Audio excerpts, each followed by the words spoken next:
Hi mga ka-team, magandang araw. Tara samahan niyo na naman ako dito sa bahay at ako'y naglilinis naman ng kasuksulokan namin. Dahil nga ang dami ng alikabok nito sa taasan at sulok-sulok nito ay tara linisin natin. Ito.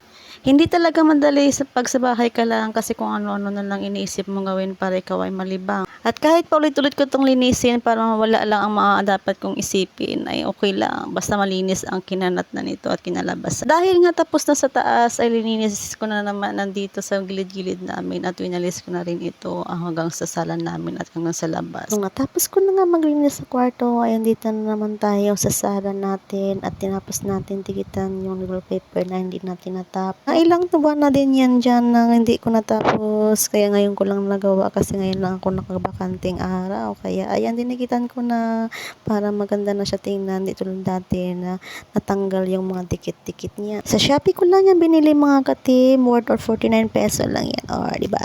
Tapos na ako sa mga ginagawa ko. Ayan, at namalengke na ako mga ka-team. Hindi ko na binidyohan habang namalengke ako kasi saglit lang naman ako sa palengke.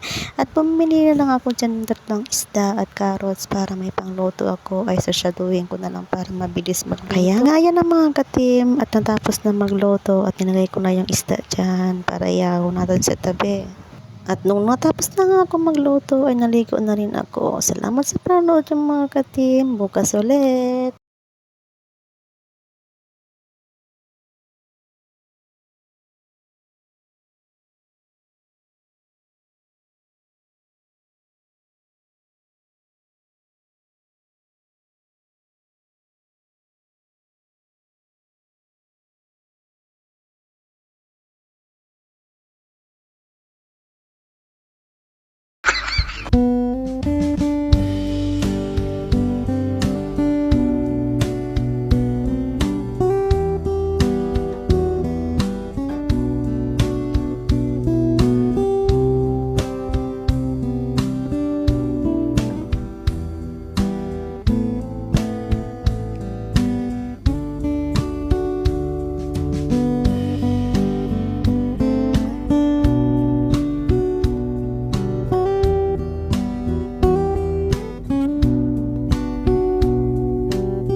At dahil namin natin magluto, pinadali ko rin maligo kasi sobrang init na yan. Salamat sa panonood mga ka-team. Bukas ulit.